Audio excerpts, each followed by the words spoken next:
Hello everyone, welcome back to our channel study हमारे साथ। मैं हूं देवेंद्र सिंह। आई होप आप सभी बहुत अच्छे होंगे। इस वीडियो में हम यूजीसी नेट हिस्ट्री का प्रैक्टिस सेट, बहुत ही इंपॉर्टेंट क्वेश्चंस हैं, 25th प्रैक्टिस सेट सॉल्व करने वाले हैं। 24 हमने ऑलरेडी अपलोड कर दिए हैं। अगर आपने अभी तक उनको नहीं देखा तो चैनल की प्लेलिस्ट में जाकर उसको एक बार जरूर चेक कर लीजिए, जरूर प्रैक्टिस कर लीजिए। सभी क्वेश्चंस बहुत इंपॉर्टेंट है, आपके एग्जाम में आपकी बहुत मदद करने वाले हैं। अगर आप चैनल पर पहली बार आए हैं तो प्लीज़ सब्सक्राइब द चैनल, और यदि आपको मुझसे बात करनी है तो ये मेरा व्हाट्सएप नंबर है, आप मुझे व्हाट्सएप पर कांटेक्ट कर सकते हैं। इस वीडियो का पीडीएफ हमने टेलीग्राम पर शेयर कर दिया है। टेलीग्राम का लिंक मैंने डिस्क्रिप्शन में भी दे दिया है, वहाँ से आप सीधा टेलीग्राम को ज्वाइन करके इस वीडियो का पीडीएफ भी डाउनलोड कर सकते हैं। बहुत सारे ऐसे क्वेश्चंस हैं जो स्टोन एज से पूछे गए हैं। अक्सर हम इन क्वेश्चंस को करते समय थोड़ी सी गलती कर देते हैं, जिस कारण हमारा क्वेश्चन कई बार गलत हो जाता है। हम प्रैक्टिस वैसे ही करेंगे कि हमारे आने वाले कोई भी क्वेश्चन हमारा गलत ना हो। बेसिक से पढ़ के चलेंगे ताकि हम एडवांस लेवल के क्वेश्चन भी सॉल्व करते जाएं। बहुत सारे एक्स्ट्रा फैक्ट्स हैं जो मैं आपको बताऊंगा। आपको वीडियो के दौरान वीडियो को पॉज करके सबसे पहले अपना क्वेश्चन खुद से सोचना है कि आपने क्वेश्चन का आंसर क्या सोचा है दिमाग में। यदि आपका क्वेश्चन का आंसर सही होता है तो इससे कॉन्फिडेंस लेवल है वो बढ़ेगा। मुझे उम्मीद है कि आप अच्छे से प्रैक्टिस करते जाएंगे। वीडियो पूरा देखिएगा, वीडियो को लाइक और शेयर जरूर कर देना। लाइक करके रख लिया करो ताकि आपके बाद में भी काम आए। सब्सक्राइब जरूर कर लेना, क्योंकि वैसे तो आप सभी सब्सक्राइब करके रखते हो, अगर नहीं किया तो कर लेना। साथ साथ एक बेल नोटिफिकेशन होता है, उसको जरूर दबा लिया करो ताकि हम जैसे कोई नई वीडियो अपलोड करें आपको हमारी वीडियोस के नोटिफिकेशन उसी समय मिलते रहें। चलिए पहला क्वेश्चन सॉल्व करते हैं। The middle palaeolithic site Samnapur was excavated by. मध्यपुर अवशान स्थल समनापुर का उत्खनन किसने किया था? अच्छा क्वेश्चन है। ऑप्शन हमारे पास थे H D Sankalia, V N Mishra, R V Joshi या फिर K Pandya.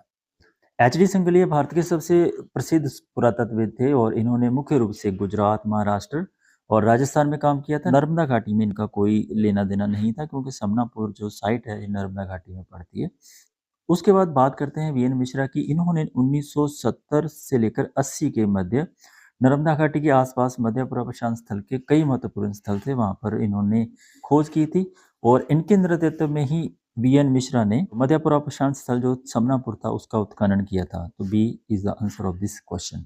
Are V Joshi ji ने भी नर्मदा घाटी में बहुत काम किया था, लेकिन समनापुर के साथ इनका डायरेक्ट कोई संबंध नहीं है। और के पांड्या इंपॉर्टेंट है, ये भी पुरातत्वविद थे। मुख्य रूप से इन्होंने दक्षिण भारत में जैसे कि कर्नाटका में हुंगसी, बगौर ऐसे स्थानों पर इन्होंने काम किया था। तो B is the answer of this question. चलिए आगे बढ़ते हैं। ये क्वेश्चन काफी अच्छा है। Rock paintings were first discovered in India. कई बार ये क्वेश्चन पूछा जा चुका है। भारत में शैल चित्रों की खोज सबसे पहले किस स्थान पर हुई थी? कैमूर में, सतपुड़ा, दक्कन या फिर पूर्वी घाट में? देखो, रॉक पेंटिंग्स हमें सतपुड़ा, दक्कन और पूर्वी घाट में भी मिली हैं, लेकिन उनके मिलने का जो टाइम पीरियड है वो हमें कैमूर घाटी में मिली हुई जो रॉक पेंटिंग्स हैं उनसे काफ़ी बाद का है। जो सबसे पहले हमें खोज की गई थी वो कैमूर घाटी में एक जगह पड़ती है, सुहागी घाट। ठीक है, सुहागी घाट, वहाँ पर हमें जो चित्र मिले थे वहाँ से पता लगता है कि ये सबसे प्राचीन है। ठीक है, तो A is the answer of this question. Bharat में शैल चित्रों की खोज सबसे पहले कैमूर पर्वतमाला में मिली थी, सुहागी घाट जगह पर। आगे बढ़ते हैं। Burzahom is a centre of which prehistoric culture. Burzahom किस प्रागैतिहासिक संस्कृति का केंद्र है? ऑप्शन हमारे पास हैं पूर्व पाषाण युग, उत्तर पाषाण युग, मध्य पाषाण युग या फिर नव पाषाण युग। ये क्वेश्चन बहुत बार रिपीट हो चुका है, बहुत बार। बहुत ये जो बुर्ज होम साइट है ना, काफी इंपॉर्टेंट है। इसको थोड़ा सा डीपली पढ़ो, यहाँ पर बहुत कुछ मिलता है पढ़ने के लिए, और बहुत सारे क्वेश्चन घुमा घुमा के यूजीसी ने यहाँ से पूछे हैं। याद रखिए 1935 में ये खोजा गया स्थल है। डी टेरा और पीटरसन ने इसकी खोज की थी, और यहाँ से हमें नवपाषाण काल के तो प्रमाण मिलते ही हैं, और साथ साथ हमें महापाषाण काल और ऐतिहासिक काल के बारे में भी जानकारी मिलती है। किस क्षेत्र को भारतीय प्रागैतिहासिक का टेक्स्ट बुक कहा जाता है? ऑप्शंस बेलन घाटी, मध्य सोन घाटी, कैमूर घाटी या फिर होंगसी। वीडियो पॉज करिए, आंसर सोचिए क्या होना चाहिए। आसान क्वेश्चन है। एक चीज याद रखना हमेशा से ही, टेक्स्ट बुक का टाइटल उसी जगह को मिलेगा जहां से हमें इतिहास काल के साथ संबंधित तो बहुत सारी विशेषताएं मिले, बहुत सारी चीजें एक साथ मिल जाएं। जैसे हमें वहां पर पुरापाषाण काल के बारे में पता लगे, मध्य पाषाण काल की चीजें भी मिल जाएं, नव पाषाण काल के भी प्रमाण हमें वहां मिल जाएं। ये जगह है बेलन घाटी। याद रखना, A is the answer of this question. देखो बेलन घाटी उत्तर प्रदेश में एक जगह है, मिर्जापुर जिला है, डिस्ट्रिक्ट मिर्जापुर, ठीक है। मिर्जापुर में एक नदी निकलती है वहां पर, टोंस नदी, ठीक है। टोंस रिवर निकलता है, ठीक है। टोंस रिवर की एक ट्रिब्यूटरी है, सहायक नदी है, जिसका नाम है बेलन नदी, ठीक है। बेलन नदी, तो बेलन नदी के नाम पर ही बेलन घाटी का नाम पड़ा है, ठीक है। बेलन नदी के बिल्कुल आसपास किनारों पर बहुत सारे घर हमें मिले हैं, बहुत सारे ऐसे प्रमाण मिले हैं जहां से हमें पता लगता है कि यहाँ पर लोग पुरापाषाण काल के साथ भी संबंधित थे, मध्यपाषाण काल के साथ और नवपाषाण काल के साथ भी संबंधित है। और यहाँ पर एक जगह है जहाँ पर हमें निम्न पुरापाषाण काल के 44 साइट्स मिली हैं, ठीक है। निम्न पुरापाषाण काल की, तो याद रखिए, जैसे वहां पर जगह है मुरली, महगढ़, चंदात्री, रामगढ़वा, ऐसी कुछ जगहें हैं जहां पर हमें निम्न पुरापाषाण काल के 44 स्थल मिले हैं। और एक चीज और याद रखिए, उच्च पुरापाषाण काल की संस्कृति के साक्ष्य भी हमें वहां पर मिलते हैं। अगर इतनी सारी चीजें हमें मिलती हैं तो इसीलिए उसको एक टेक्स्ट बुक कहा जाता है, भारतीय प्रागैतिहासिक काल का टेक्स्ट बुक कहा जाता है। The copper deposits are the handiwork of Aryans, किसने कहा था ये? H Geldern, S Piggott, M Wheeler या फिर वीजी चाइल्ड? हाइन गिलार्डन का मानना था, option A is the answer of this question. Heine Geldern का मानना था कि ताम्र नदियां जो हैं ये आर्यों की देन है। और स्टुअर्ट पिगट जो कहते हैं, इन्होंने एक बुक लिखी थी, प्री हिस्टोरिक इंडिया, ठीक, प्री हिस्टोरिक इंडिया। इसमें उन्होंने मेंशन किया था कि ताम्र नदियों का संबंध सिंधु सभ्यता के उन लोगों के साथ है जिन लोगों को वहां से विस्थापित कर दिया गया था, वहां से भगा दिया गया था, ठीक है। और आगे वीजी चाइल्ड भी अपनी एक किताब लिखते हैं, उस किताब का नाम था व्हाट हैपेंड इन हिस्ट्री, ठीक है, व्हाट हैपेंड इन हिस्ट्री। इसमें भी वह तांबे के उपयोग और उसके फायदों के बारे में बात करते हैं। लेकिन एच गिलार्डन जो थे, इन्होंने ये कहा था कि ताम्र नदियां जो थी ये आर्यों के हाथ से लिखी हुई थी। तो A is the answer of this question. किन नवपाषाणिक स्थलों से गर्त आवास के साक्ष्य मिलते हैं? गर्त आवास, जैसे मैंने पहले ही क्वेश्चन में आपको बताया था, नवपाषाणिक स्थल जो था बुर्जहोम, उसमें लोग गड्ढा बनाकर घर के नीचे रहते थे, ठीक है। 4 ऑप्शन है इसमें, एक तो है, आगे गैस करो कौन सा और होना चाहिए, ब्रह्मगिरी, गुफकराल या फिर कोडीलवा। इसका उत्तर था option 3 is also the right answer, क्योंकि गुफकराल एक नवपाषाणिक स्थल है, यहाँ पर भी हमें साक्ष्य मिले हैं, लोग गड्ढा खोद करके वहां पर घर बना के रहते थे। और बुर्जहोम, इसका मतलब आंसर क्या होना चाहिए, 1 और 3 था, 1 और 3 यहाँ पर ऑप्शन बी में था, तो B is the answer of this question.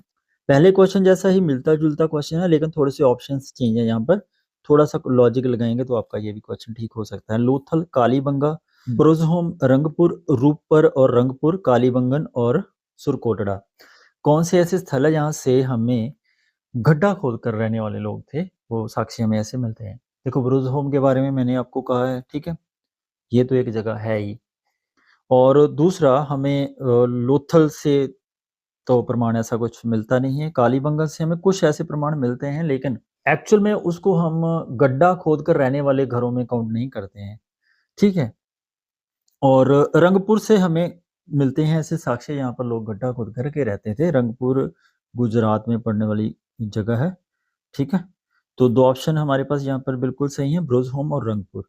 ये ऐसे 2 स्थल है यहाँ पर लोग गड्ढा खोद कर नीचे रहते थे, तो B is the answer of this question.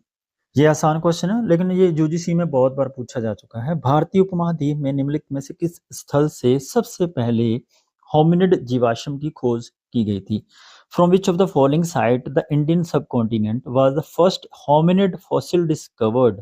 Options हमारे पास दमदमा, राखीगढ़ी, सरायनार राहे या फिर हथनौरा। दमदमा उत्तर प्रदेश में पड़ने वाली एक साइट है, यहाँ से हमें मध्य पौराणिक स्थल है ये, और यहाँ से हमें मानव कंकाल तो मिले हैं, लेकिन जो मानव कंकाल है वो होमिनिड के नहीं है। हड़प्पा स्थल है राखीगढ़ी, जहाँ से हमें मानव अवशेष मिले हैं, सबसे पहला जीवाश्म यहाँ से हमें नहीं मिला है। और सरायनार राहे ये मध्य पौराणिक स्थल है, यहाँ से मानव कंकाल भी मिले हैं, लेकिन ये भी होमिनिड नहीं थे। अरुणा सोनिकिया, ये एक भूविज्ञानी थे हमारे। 5 दिसंबर 1982 में मानव की खोपड़ी मिली थी। ये एक्चुअली ये मानव की खोपड़ी जो थी ये युवती की थी, लेडीज की थी, फीमेल की थी, इसकी खोज की थी। बाद में जब इसकी आगे चल के इसके ऊपर और रिसर्च हुई तो ये पता लगा कि ये होमो इरेक्टस जो मानव है उसका फॉसिल है, ठीक है। ये होमो इरेक्टस मानव का फॉसिल है। तो ये हथनोरा से मिला था। ये कौन सी घाटी में ये पड़ती है? नर्मदा घाटी। कई बार पूछा जा चुका है, ठीक है। नर्मदा घाटी में पड़ने वाली एक जगह है मध्य प्रदेश में, हथनोरा। तो वहां से हमें मानव के सबसे पहले फॉसिल से मिले थे। तो D is the answer of this question. Hathnora is the right answer of this question. Bhagor प्रथम काल का संबंध निम्नलिखित में से किस संस्कृति के साथ है? क्वेश्चन को थोड़ा सा ध्यान से पढ़ा करो, ठीक है। Bhagor first period is related to which of the following culture?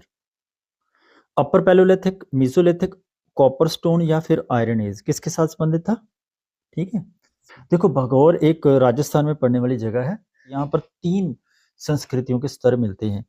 एक वहाँ पर मध्य पाषाण काल के, ताम्र पाषाण काल के और लौह युग के, ठीक है। ये तीनों हमें वहां पर मिलते हैं, लेकिन सबसे पहले ये तीनों दे रखे हैं उन्होंने इसमें, ठीक है। लेकिन जो सबसे पहले जिसके प्रमाण मिलते हैं वो मिलते हैं मध्य पाषाण काल। तो B is the answer of this question.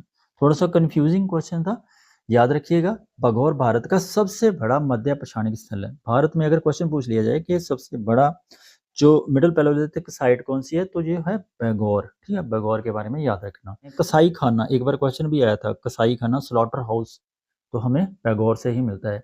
Bhagaur बहुत इंपॉर्टेंट साइट है, याद रखिए इसके बारे में। तो B is the answer of this question. Bharat में बहुत सारे स्थलों को खोजा गया और उसके बाद जैसे जैसे स्थल हम खोज रहे थे, वैसे वैसे हमें पता चल रहा था कि कौन सा स्थल नवपाषाणिक स्थल है, कौन सा मध्य पाषाणिक स्थल है। बहुत सारी ऐसी चीजें हमें मिल रही थी जिस कारण हम ये जान पाए कि कौन सा स्थल किस कालखंड के साथ संबंधित है। जो यहाँ पर हमें 4 ऐसे स्थल दिए गए हैं जो नवपाषाणिक स्थल हैं। अब हमने यह देखना है कि इनमें से कौन सा ऐसा स्थल था जिसको सबसे पहले रिपोर्ट किया गया कि ये वाला जो स्थल है ये नवपाषाणिक स्थल है। कोढिलवा, गुफकराल, चिरांद या फिर लिंगसुर। 1842 में हमारे एक आर्कोलॉजिस्ट थे, उनका नाम था M.H. कृष्ण, ठीक है। इन्होंने सबसे पहले एक कुल्हाड़ी प्राप्त की थी। जब उसकी एक्सकवेशन की गई, आगे चलकर उसके ऊपर रिसर्च की गई, तो ये पाया गया ये जो कुल्हाड़ी है ये नवपाषाणिक काल के लोगों की कुल्हाड़ी है। तो ये मिली थी हमें लिंगसुर से, ठीक है। तो D is the answer of this question. हड्डी की मातृ देवी की मूर्ति हमें कहाँ से प्राप्त हुई थी? ऑप्शंस हमारे पास थे विंध्य घाटी के निम्न पूर्व पाषाण काल से, सोन घाटी के मध्य पूर्व पाषाण काल से, बागौर के मध्य पाषाण काल से या फिर विंध्य घाटी के उच्च पूर्व पाषाण काल से। देखो, मैंने पहले आपको इसी वीडियोस में बताया था कि हमें बेलन घाटी में बहुत कुछ मिला था। बेलन घाटी में एक जगह पड़ती है लोहदा नाला, ठीक है। लोहदा नाला, यहाँ से हमें एक हड्डी की मातृ देवी की मूर्ति प्राप्त हुई थी जो कि उच्च पूर्व पाषाण काल के साथ संबंधित थी। तो D is answer of this question. उच्च पूर्व पाषाण काल को मैगदेलियन संस्कृति या फिर ब्लेड संस्कृति भी कहा जाता है। ये वाला फैक्ट जरूर याद रखना। बुच्चड़खाना क्षेत्र का साक्ष्य प्राप्त हुआ था। ऑप्शंस हमारे पास थे महदहा, चौपानी मांडो, दमदमा या फिर सरायनार राय से। बहुत अच्छा क्वेश्चन था। थोड़ा सा सोचिए, लॉजिकली सोचिए कि स्लॉटर हाउसेस हमें सबसे पहले कहाँ से मिले थे। 1977 और 78 में हमारे एक आर्कोलॉजिस्ट थे जिसका नाम था GR शर्मा। इन्होंने जब महदहा की एग्जामिनेशन कर रहे थे तो महदहा को इन्होंने 3 हिस्सों में डिवाइड किया था। उसको 3 कैटेगरीज में इन्होंने बांटा था। एक थी झील का एरिया जहाँ पर झील एक साइड पड़ती थी। दूसरा था बुच्चड़खाना जहाँ पर लोग बुच्चड़खाना बना करके वहां पर जो हमारे पशु थे उनको काटते थे। और तीसरे थे कब्रिस्तान या फिर रहने का एरिया जहाँ पर लोग रहते थे, निवास क्षेत्र था। 3 हिस्सों में उसने बांट रखा था। तो ये कन्फर्म था कि बुच्चड़खाना जहां हमें मिलता है वो जगह थी महदहा, ठीक है। याद रखिए, A is the answer of this question. Toba ज्वालामुखी राख सबसे पहले कहाँ प्राप्त हुई थी भारत में? नर्मदा घाटी से, सोन घाटी से, महानदी घाटी से या फिर यमुना घाटी से? वीडियो पॉज कर लीजिए, सोचिए आंसर क्या होना चाहिए इसका। देखो, थोड़ा सा मुश्किल क्वेश्चन है। टोबा ज्वालामुखी का सीधा सीधा संबंध है सुमात्रा से, ठीक है। सुमात्रा में टोबा टेफरा नाम का एक ज्वालामुखी फटा था। काफी लंबे समय की बात है। टोबा टेफरा, याद रखिएगा, टोबा टेफरा नाम का एक ज्वालामुखी फटा था। अब ये वाला जो ज्वालामुखी था इसकी राख भारत में कैसे आई, तो कब आई, कैसे आई, ये तो इन्वेस्टिगेशन का विषय था। एक जगह पर 2 आर्कोलॉजिस्ट थे हमारे। एक थे विलियम मार्टिन या फिर इनको हम मार्टिन मार्टिन विलियम्स कहते हैं, ठीक है। और दूसरे थे इनके साथ जिन्होंने इसके ऊपर काम किया था एम क्लार्क। जब ये सोन नदी घाटी में एक्सकवेशन कर रहे थे तो इनको राख जैसी कुछ चीज़ें मिली। इन्होंने इन्वेस्टिगेशन के बाद ये पाया कि ये जो राख है ये तोबा ज्वालामुखी के साथ मिलती-जुलती है। तो भारत में जो सबसे पहले तोबा ज्वालामुखी की राख के कुछ प्रमाण मिले थे वो मिले थे हमें सोन नदी घाटी से। Which of the following is the oldest geological deposit of the Middle Sone River Valley? अधोलिखित में से कौन सा मध्य सोन नदी घाटी का प्राचीनतम भूतात्विक जमाव है? यहाँ पर जो नदी का जमाव था ये देखना था कि सबसे प्राचीन कौन सा था। 4 जगहें दे रखी हैं, पटपरा, बाघोर, सिंघावल या फिर खतौनी। सिंघावल में ये पाया गया कि ये नदी का जो बहाव है सबसे प्राचीन वहाँ पर जमा हुआ था। इसकी जो क्रोनोलॉजी वो भी याद रखना। उसके ऊपर वाला जो था वो था पटपरा, ठीक है, सेकंड नंबर पर, और थर्ड नंबर पर बाघौर, और फोर्थ नंबर पर आता है खतौनी। ठीक है, सबसे पहले नंबर पर आता है सिंघावल, दूसरे पर आता है पटपरा, तीसरे पर बाघौर और फोर्थ नंबर पर आता है खतौनी। यदि इसकी क्रोनोलॉजी अगर यूजीसी आपको पूछ ले तो आप इसी क्रम में इसको याद रखेंगे। ठीक है, तो यहाँ पर था option C is the right answer of this question. लघु पाषाण उपकरण अधोलिखित किस संस्कृति के प्रमुख उद्योग हैं? अच्छा क्वेश्चन है, रिपीट हो चुका है बहुत बार। इसी क्वेश्चन में, इसी वीडियो में मैंने इसको कई बार आपको समझाया है। ठीक है, वीडियो को पॉज कर लीजिए, सोचिए कि लघु पाषाण उपकरण किस संस्कृति के साथ संबंधित है। ऑप्शंस आपके सामने है, निम्न पुरा पाषाणिक संस्कृति, मध्य पुरा पाषाणिक संस्कृति, उच्च पुरा पाषाणिक संस्कृति या फिर मध्य पाषाण कालीन संस्कृति। देखो, लघु पाषाण उपकरण मध्य पाषाण काल के साथ संबंधित है। D is the answer of this question. 1863 में रॉबर्ट ब्रूस फ्रूट को हस्त कुठार मिला था, कहाँ से? बहुत बार रिपीट हो चुका है, यूजीसी ने ये क्वेश्चन पूछा भी था आपसे। ठीक है, अगर आपने अभी तक नहीं पढ़ा तो पढ़ लीजिए। भारत में प्राग इतिहास के जनक कहे जाते हैं हमारे रॉबर्ट ब्रूस फ्रूट जी। इन्होंने सबसे पहले 13 मई 1863 को मद्रास के निकट एक जगह पड़ती है पल्लवरम, वहां से एक हस्त कुठार यानी कि हाथ से बना हुआ एक उपकरण प्राप्त किया था। ठीक है, जो कि क्वार्टरजाइट पत्थर से बनाया गया था। ये भी कई बार क्वेश्चन पूछा गया था, किससे बनाया गया था? वो था क्वार्टरजाइट यानी कि साफ्टिक पत्थर से। ठीक है, उससे बनाया गया था। तो इसीलिए इनको भारत का प्राग इतिहास के जनक के रूप में भी कहा जाता है, रॉबर्ट ब्रूस फ्रूट को। ठीक है, याद रखना, बहुत इंपॉर्टेंट है। बार बार यूजीसी ने पूछा है। ये कहाँ से मिला था हमें? पल्लवरम, जो मद्रास के निकट पड़ता है। जो सबसे अधिक संख्या में हस्तकुठार और क्लीवर, दो ऐसे टूल्स थे जो सबसे पहले और सबसे ज्यादा संख्या में कहाँ से प्राप्त हुए थे? The largest number of hand axes and cleavers are found in the neolithic period, in the lower palaeolithic period या फिर in the mesolithic period, in prehistoric period. किस कालखंड में ये सारे के सारे हैंडेक्स और क्लीवर्स जो थे प्राप्त होते हैं? ठीक है, वीडियो पॉज कर लीजिए, थोड़ा सा सोचिए इस क्वेश्चन का आंसर देने से पहले। फर्स्ट नज़र में आप जब इस क्वेश्चन को देखोगे ना तो आपको लगेगा कि नहीं यार, मध्य पाषाण काल से ये मिले होंगे, क्योंकि बहुत सारे जो माइक्रोलिथ औजार थे वो हमें मध्य पाषाण काल से मिलते हैं। लेकिन याद रखिए, क्लीवर्स और हैंडेक्स ये दोनों जो थे हमें निम्न पुरा पाषाण काल के साथ संबंध रखते हैं। दोनों उपकरण जो हमें मिले थे ये निम्न पुरा पाषाण काल के साथ संबंध रखते हैं। तो B is the answer of this question. अब थोड़ा सा विस्तार से समझने की कोशिश करते हैं। देखो, जो निम्न पुरा पाषाण काल है उसको ये जो हमें उपकरण मिले थे, इसी उपकरणों के आधार पर दो वर्गों में उसको बांट रखा है, दो हिस्सों में उसका विभाजन कर रखा है निम्न पुरा पाषाण काल का। एक था चापर शॉपिंग, इसको हम पेबल संस्कृति भी कहते हैं। ठीक है, और दूसरा है एल्यूशन संस्कृति। ठीक है, याद रखना क्योंकि ये इंपॉर्टेंट है, दोनों संस्कृतियों के बारे में आपको पता होना चाहिए। इसको चापर चेपिंग या फिर पेबल संस्कृति कहते हैं, इसको एल्यूशन संस्कृति भी कहते हैं। दोनों वर्गों को अलग अलग हिस्सों में बांट रखा है। अब चापर चेपिंग जो सबसे पहले मिले कहाँ थे? ये मिले थे हमें सोहन नदी घाटी से। ठीक है, सोहन नदी घाटी से। तो इसको सोहन संस्कृति भी कहते हैं। जो चापर शेपिंग टूल्स मिले थे इसको हम सोहन संस्कृति भी कहते हैं। और दूसरी जो है एल्यूशन को, जो एल्यूशन संस्कृति है इसको हम हैंडेक्स संस्कृति भी कहते हैं, क्योंकि हमें हैंडेक्स मिले थे ना। हैंडेक्स को भी हम एल्यूशन संस्कृति कहते हैं। याद रखिए, 28 सितंबर 1864 को एक हमारे आर्कोलॉजिस्ट थे प्रोफेसर किंग, ठीक है, उनको ये वाले जो औजार थे ये मद्रास के पास जो मदुरई है और अत्रियापक्कम 2 जगह हैं वहां से प्राप्त किए थे उन्होंने, इसलिए आगे चलकर इसको मद्रासी संस्कृति भी कहते हैं। अब कंफ्यूज नहीं होना है, फिर से मैं समझाता हूं आपको कि निम्न पुरापाषाण काल से हमें जो औजार मिले हैं, हस्त कुठार हाथ से बनाए हुए थे, उनको हैंड एक्स कहते हैं, और क्लीवर भी हमें मिले हैं, निम्न पुरापाषाण काल के साथ ये संबंध रखते हैं।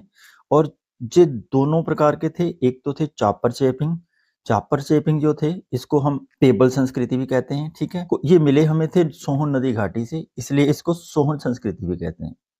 पहला क्लियर। दूसरे जो है ये अल्यूशन संस्कृति के साथ संबंधित है, इसको हम हैंडेक्स संस्कृति भी कहते हैं, ठीक है, हैंडेक्स संस्कृति भी कहते हैं। 28 सितंबर 1864 को प्रोफेसर किंग को ये मद्रास के 2 एरिया हैं, एक है मदुरै, दूसरा अत्रियापक्कम, वहां से ये प्राप्त हुए थे, इसलिए इसको जो हैंडेक्स है सबसे पहले मद्रास से मिले थे, इसलिए इसको मद्रासी संस्कृति भी कहते हैं, याद रखिएगा, भूलेंगे नहीं ना। ठीक है, फिर चलिए आगे बढ़ते हैं अगले क्वेश्चन पर। द एंशियंट ह्यूमन स्पीसीज कौन सी है जो सबसे ज्यादा प्राचीन जो प्रजाति थी मानव की, वो कौन सी थी? एस्टेलोपैथिक, जावा मानव, होमो इरेक्टस या फिर निएंडरथल, कौन सी थी? देखो जो सबसे ज्यादा प्राचीन थी वो थी एस्टेलोपैथिक, 40 लाख साल से लेकर के 20 लाख साल, इसका समय काल लगभग इतना माना जाता है, ये इतनी प्राचीन प्रजाति थी। मानव था ये उस समय भी पैदल चलता था, ठीक है, ये मानव विकास का शुरुआती चरण था। ये जो जावा मानव है ये होमो इरेक्टस का ही एक रूप है, ठीक है, जावा मानव जो था ये होमो इरेक्टस का ही एक रूप है। जो होमो इरेक्टस है जो एस्ट्रेलोपैथिक से ही विकसित हुई थी। जो निएंडरथल है सबसे बाद की प्रजाति है, लगभग 2 लाख साल पुरानी है। जो आदि मानव जिसे हम आजकल का मानव कहते हैं, ये निएंडरथल की प्रजाति से ही जुड़े हुए थे। तो A is the answer of this question. Modern human homo sapiens is the associated with, आधुनिक मानव होमोसेपियन का संबंध किसके साथ था? चॉपर से, ब्लेड से, हस्तकटार से या फिर चॉपिंग से? इजी क्वेश्चन है, पहले भी मैंने आपको यही करवाया था। देखो भाई, होमोसेपियंस मानव का संबंध जो था वो था ब्लेड के साथ, ठीक है, बी इज आंसर। भारत में नवपाषाण काल का निम्नलिखित में से कौन सा स्थान था जहां बड़ी संख्या में हड्डी से बने हुए औजार प्राप्त हुए थे? Which of the following places of Neolithic period in India was where a large number of tools made of bones have been found? Options हमारे पास थे छोटा नागपुर, चिरांद, चुनार या फिर मास्की। ठीक है, वीडियो को पॉज कर लीजिए, थोड़ा सा प्रेशर दीजिए अपने दिमाग पर, जल्दबाजी मत किया करो, जल्दबाजी से क्वेश्चन हमेशा गलत होते हैं। सबसे सटीक आंसर है ऑप्शन बी। इसका उत्खनन किया था 1949 में बीबी लाल में, बाद में 1970 में एएसआई ने भी इसका उत्खनन किया था। एएसआई मतलब आर्कोलॉजिकल सर्वे ऑफ इंडिया। बाकी के ऑप्शन है जैसे छोटा नागपुर है, ये झारखंड में पड़ता है, ठीक है, ये पाषाण युग के साथ संबंधित है और यहाँ से पुरापाषाण काल और मध्यपाषाण काल के औजार हमें मिलते हैं छोटा नागपुर से, ठीक है, याद रखिए यहाँ से हड्डी के बने हुए औजार नहीं मिले हैं। और चुनार जो है ये मिर्जापुर डिस्ट्रिक्ट पड़ता है यूपी का, वहां पर स्थित है, और यहाँ से ताम्रपाषाण काल के और मौर्य काल के बहुत सारे यहाँ से साक्ष्य हमें मिलते हैं। नवपाषाण के हड्डी के औजारों का बड़ा केंद्र यहाँ पर नहीं है, जैसे मैंने क्वेश्चन में ही कहा कि जब क्वेश्चन का आंसर करो तो बस पहले इतना सा आइडिया लगा लो कि कौन कौन से कालखंड के साथ संबंधित है। इसमें केवल चिरांद ही है जो नवपाषाण काल स्थल है, इसलिए यदि आपको इसके बारे में नहीं भी पता बाकी चीजें तो आप आंसर करके जा सकते थे। इसीलिए कर सकते थे कि बाकी के ऑप्शंस के बारे में इतना पता होना चाहिए ये हमारे किस कालखंड के साथ संबंधित है। जैसे मास्की है, इसका उत्खनन किया था 1915 और 16 में, ये किया था बीसी ब्राउन ने अशोक के शिलालेखों को भी यहाँ पर खोजा था। तो ये वाला जो स्थल है ये नवपाषाणिक काल के साथ संबंधित नहीं था। हर स्थल की कोई ना कोई विशेषता है, इस विशेषता के आधार पर भी आप इसका आंसर ढूंढ सकते हैं। तो B is the answer of this question. Animal enclosure का एविडेंस हमें कहां से मिला था? टोरवा, कोडिलवा, महगढ़ा या फिर इनमें से कोई भी नहीं था? महगढ़ा एक ऐसा स्थल है जहां से एक हमारे आर्कोलॉजिस्ट थे GR शर्मा, इन्होंने जब एक्सकवेशन किए थे तो महगढ़ा से इन्होंने पाया कि वहाँ के लोग मकानों के पास कुछ ऐसी संरचनाएं बना रखी हैं जहाँ से पशुओं के खुर होते हैं ना, हूफ वो मिले। उससे इन्होंने यह अंदाजा लगाया कि यहाँ के लोग जो थे पशु रखते थे, ये जो एरिया है ये पशु बाड़ा कहा जाता है। वही एरिया होता है पशुबाड़ा जहाँ पर बहुत सारे पशु इकट्ठे रखे जाते हैं, उनका पालन पोषण किया जाता है। कोडेलवा से हमें राइस मिले हैं, तो option C is the answer of this question. Blade burin types tools are characteristics features of which of the following tradition. Blade burin प्रकार के उपकरण जो थे वो निम्नलिखित में से किस परंपरा के परिचायक लक्षण माने जाते हैं। ऑप्शंस हमारे पास थे upper palaeolithic period, middle palaeolithic period या फिर मीसोलिथिक पीरियड, नियोलिथिक पीरियड। उच्च पूर्व पाषाण काल, मध्य पूर्व पाषाण काल, उच्च पूर्व पाषाण काल, मध्य पूर्व पाषाण काल, मध्य पाषाण काल या फिर नव पाषाण काल। जो ब्लेड बुरियन प्रकार के औजार हमें मिले थे, ये जो उपकरण हमें मिले थे, ये संबंध रखते हैं उच्च पूर्व पाषाण काल के साथ। तो A is answer of this question. ठीक है, चलिए आगे बढ़ते हैं। फूड प्रोडक्शन बहुत अच्छा क्वेश्चन था। इकोनॉमी किसके साथ संबंधित है, मतलब कि खाद्य उत्पादन से जो हमारी अर्थव्यवस्था चलती थी वो किस कालखंड के साथ संबंधित है। मध्य पूर्व पाषाण काल के साथ, उच्च पूर्व पाषाण काल के साथ, मध्य पाषाण काल के साथ या फिर नव पाषाण काल के साथ। आसान क्वेश्चन है। वो काल था नवपाषाणी काल। यहाँ पर आते आते मानव काफी ज्यादा अपग्रेड हो चुका था, अपने आप को काफी अपग्रेड कर चुका था। तो D is answer of this question. आसान था। आभूषणों से युक्त हमें बहुत सारे ऐसे कंकाल मिले हैं, ऐसी समाधियां मिली हैं। लोग जब शव को दफनाते थे बहुत सारे आभूषण कई बार तो उनके गलों में भी डाले हुए मिले हैं हमें। कुछ ऐसे थे बिल्कुल पास में रखे हुए थे। ऐसे कौन सी जगहें हैं जहां से हमें बहुत सारियां आभूषणों से युक्त जो मध्य पाषाण काल के साथ संबंधित है मानव समाधियां मिली हैं। भीमबेटका से, भगौर से, महदहा से या फिर सराय नाहर राय से। सबसे ज्यादा वैसे तो हमें समाधियां भीमबेटका से भी मिली हैं, भगौर से भी मिली हैं, सराय नाहर राय से भी मिली हैं, लेकिन जो आभूषण जिसके साथ पाए गए हैं वो थे महदहा से। महगढ़ा भी जिसे हम कहते हैं, ये मध्य पाषाणिक स्थल है, यहाँ से बहुत सारियां हमें आभूषणों से युक्त समाधियां स्केल्टन्स मिले हैं। राइट, तो C is the answer of this question. आगे बढ़ते हैं। मध्य पाषाणिक स्थल चौपानी मांडो कहाँ पर स्थित है। ऑप्शंस हमारे पास थे उदयपुर के निकट राजस्थान में, इलाहाबाद के कोराब तहसील में बूढ़ी बेलन के किनारे या प्रतापगढ़ में मिर्जापुर में। उत्तर प्रदेश में एक जगह पड़ती है इलाहाबाद के पास, जिसे आजकल हम प्रयागराज कहते हैं, यूपी का एक डिस्ट्रिक्ट है। इसमें एक वैली है, बेलन वैली। ठीक है, बूढ़ी बेलन वैली भी कहते हैं। इसके किनारे पर बसा हुआ ये शहर है। ठीक है, चौपानी मांडो वहां पर पुरातात्विक स्थल है। तो B is the answer of this question. भारतीय प्रागैतिहासिक के जनक किसको कहा जाता है। Robert Bruce Foote, Martin Wheeler, John Marshall या फिर ए कनिंघम। आसान क्वेश्चन है, क्या होना चाहिए इसका आंसर। सही उत्तर था option A, Robert Bruce Foote. According to the exhibited evidences animal husbandry started इन।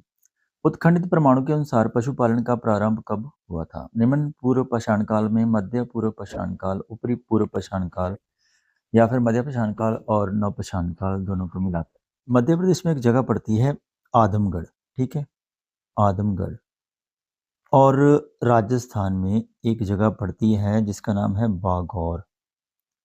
मैंने इसी वीडियो में आपको समझाया है कि ये दोनों साइट्स ऐसी हैं जो मध्य पाषाणिक स्थल हैं और यहाँ से हमें पशुपालन के प्राचीनतम साक्ष्य मिलते हैं।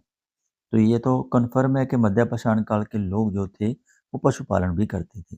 मध्य पाषाणिक स्थल और भी हैं, जैसे गुजरात में लोटेश्वर है, रतनपुर है, लंगनाज है, यहाँ से हमें भी जानवरों के साक्ष्य मिलते हैं। तो कन्फर्म है कि मध्य पाषाण काल के लोग तो पशुपालन करते थे। और नवपाषाण काल में भी हमें बहुत सारे ऐसे एविडेंस है, जैसे मेहरगढ़ है, और मेहरगढ़ से हमें भैंस के और ब्रुजहोम से हमें कुत्ते और मुर्गे के पशुपालन के साक्ष्य मिलते हैं। तो नवपाषाण के स्थल भी हैं। तो D is the answer of this question. परिष्कृत औजारों का युग माना जाता है। परिष्कृत औजार मतलब सोफिस्टिकेटेड टूल्स। सोफिस्टिकेटेड टूल्स वह टूल्स होते हैं जो बिल्कुल बहुत कारीगरी से, बहुत ब्रीक और छोटे छोटे, ये कह लो कि एक्सपर्ट्स ने बनाए होते हैं। ऐसे टूल्स को हम सोफिस्टिकेटेड टूल्स कहते हैं। यहाँ पर पूछा गया है कि ऐसे टूल्स कौन से युग में प्रचलन में थे। निम्न पुरापाषाण युग में, उच्च पुरापाषाण युग में, नवपाषाण युग में या फिर मध्य पाषाण युग में। उच्च पुरापाषाण युग में जो मानव था वो काफी अपग्रेड हो चुका था, यानी कि कह लो कि होमो सैपियंस प्रजाति का मानव उच्च पुरापाषाण में आ चुका था। उस समय काफी एडवांस हो चुका था। तो इसी काल में जो मानव था वो ब्लेड जैसे उपकरण बनाने शुरू कर चुका था। पुरापाषाण युग के जो लोग थे वो सोफिस्टिकेटेड टूल्स बनाते थे। तो यहाँ पर सही उत्तर था ऑप्शन बी। ठीक है, याद रखिएगा यहाँ के लोग स्क्रू ड्राइवर वगैरह भी बनाना शुरू कर चुके थे। तो आंसर था option B. What was the main tool of palaeolithic era? पुरापाषाण युग का प्रमुख औजार क्या था? हस्तकुठार, शल्क बने हुए फलक, हड्डी के औजार या फिर इनमें से कोई भी नहीं था। मैंने आपको वीडियो की स्टार्टिंग में ही ये कहा था कि एल्यूशियन संस्कृति के साथ संबंधित था हस्तकुठार। ठीक है, तो हस्तकुठार एक ऐसा टूल था, दोनों साइड से इसकी बिल्कुल ब्लेड तीखे होते थे। एक मतलब इसको पत्थर ही होता था, पत्थर का बनाया हुआ होता था हाथ से, और दोनों साइड से बना हुआ था, दोनों साइड से तीखा होता था। इसका कोई हैंडल नहीं होता था। ठीक है, हैंडल बिल्कुल नहीं होता था। ये पूरा पाषाण युग का प्रमुख औजार था। तो A is the answer of this question. What was the main enterprise or occupations of the people of the pre-Stone Age? पूर्व पाषाण युग के लोगों का प्रमुख उद्यम क्या था, धंधा क्या था? ऑप्शंस हमारे पास थे शिकार, कृषि, पशुपालन या फिर वह कुछ भी नहीं करते थे। ठीक है, देखो पूर्व पाषाण युग के जो लोग थे उनका जो मुख्य व्यवसाय था वो सिर्फ और सिर्फ शिकार करना ही था। इस काल के लोग जो थे प्रकृति पर पूर्णतः ही निर्भर थे, शिकार कंदमूल खा करके अपना काम चलाते थे। ठीक है, तो A is answer of this question. वह मांस भी खा लेते थे। ठीक है, आपको कमेंट सेक्शन में यह बताना है कि पूर्व पाषाण युग के लोग क्या अग्नि से परिचित थे? मैं देखना चाहता हूं कि अगर 30th क्वेश्चन तक आप लोगों ने इस वीडियो को देखा है तो डेफिनेटली आप क्वेश्चन का आंसर भी करना चाहेंगे और करेंगे, और आपको करना चाहिए। आपको यह बताना है कि पूर्व पाषाण युग के लोग क्या अग्नि से परिचित थे? तो आपने यहाँ तक 30 क्वेश्चन किए हैं जो पूरी की पूरी प्री स्टोन एज को कवर कर देते हैं। मुझे उम्मीद है कि स्टोन एज से आने वाला कोई भी क्वेश्चन आपका यहाँ तक गलत नहीं होना चाहिए। थैंक यू सो मच, आपने वीडियो को यहाँ तक देखा। वीडियो को लाइक और शेयर ज़रूर कर दिया करो। चैनल पर आप पहली बार आए हैं तो सब्सक्राइब ज़रूर कर लेना। आपके लाइक्स बहुत कम आते हैं, मैंने देखा है वीडियो लाइक आप बहुत कम करते हो। जितना लाइक करोगे तो ये उन स्टूडेंट तक पहुँच जाएगी वीडियो जिन स्टूडेंट्स को ऐसे वीडियोज़ की आवश्यकता है। तो ना चाहते हुए आप लोगों का भला कर दोगे, अच्छी बात है। आप किसी का भला करोगे तो भगवान आपके साथ भी खड़ा रहेगा। थैंक यू सो मच, मिलते हैं अगली वीडियो में। All the best for your next exam.